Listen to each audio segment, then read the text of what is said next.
Бүгінгі сабақтан балақай 9 санының құрамымен танысатын боламыз. Оған берілген тапсырмаларды орындаймыз. Бірінші тапсырмада оқулықта берілген сөздердің қалай аталатынын тыңда, дауысты, дауыссыз дыбыстарды сана, жазуларды түсіндір деген суретке қарайтын болсақ, бұл жерде Қазақстан және орыс тілінде Қазақстан деген жазуды көрсек болады. Енді бұлар дауысты және дауыссыз дыбыстарға жатылған.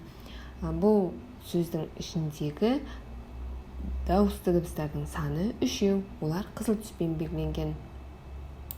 Дауыссыз дыбыстардың саны, қане санап көрейік, 1, 2, 3, 4, 5, 6. 3 дауысты дыбыс, 6 дауыссыз дыбыс бар екен. Барлық әріптерді анықтау үшін біздер 6-ға 3-ті қосамыз екен. Келесі астындағы орысша Қазақстан деген санда да дәл солай 3 дауысты бар, 6 дауыссыз дыбыс бар. Енді оның астында берілген 9 азайту 3 деген бұл мына қосуға кері амал. Бұл қосуға кері амал, азайту 9, азайту 3. Келесі достық, дружба. Бұл жерде 2 дауысты дыбыс, 4 дауыссыз дыбыс бар. Барлығын қосқан кезде 6 бар екен. 6 дыбыс бар. 4 қосылған 2, немесе біздер оны 2 қосылған 4 де аламыз, я? Келесі 2 қосылған 4 де аламыз. Немесе бұны енді біздер балалар азайту арқылы тексереміз. 4 қосылған 2 тең 6-ға, оның дұрыстығын тексеру үшін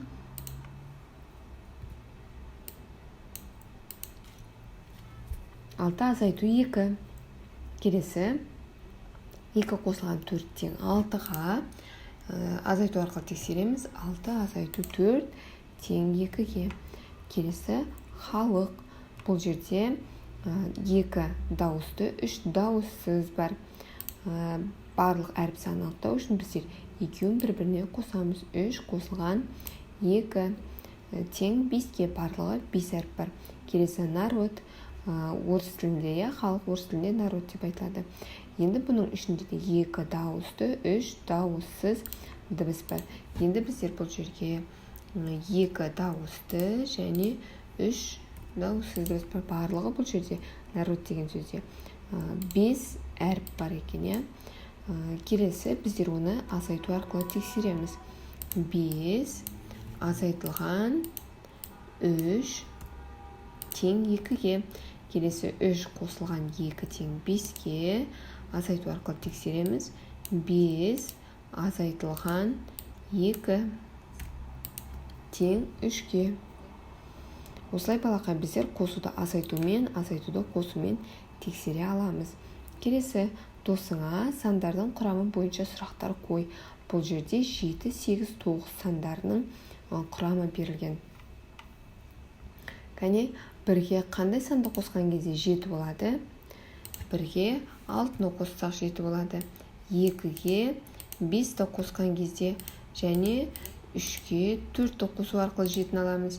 4-ге 3-ті қосу арқылы, 5-ге 2-ні қосу арқылы және 6-ға 1-ті қосу арқылы. Келесі 8 және 9 сандарының құрамы да сондай. 1-ге 7-ні қосамыз, 2-ге 6-ны қосамыз. Әрі қарай өзің есептеп тапсаң болады.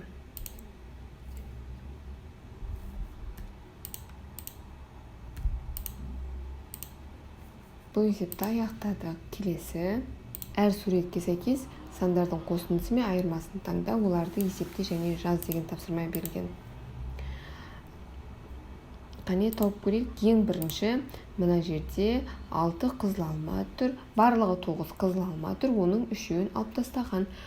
Сонда біздер 9 азайтылған 3 деген санды өрнекпен байланыстырамыз, я? Келесі оның астында барлығы 6 кубик берілген. Оның 3-еуін алып тастаған. Сонда бұл жерде азайту амалы қолданады. 6 азайтылған 3 деген санды өрнекпен біріктіреміз. Келесі бұл жерде барлығы 9 теңіз құралы берілген, иә.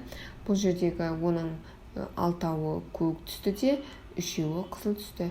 Сондықтан біздер 6 қосылған 3 деген санды өрнекпен біріктіреміз. Математика сабағынан 9 санның құрамына берілген тапсырмалар аяқталды.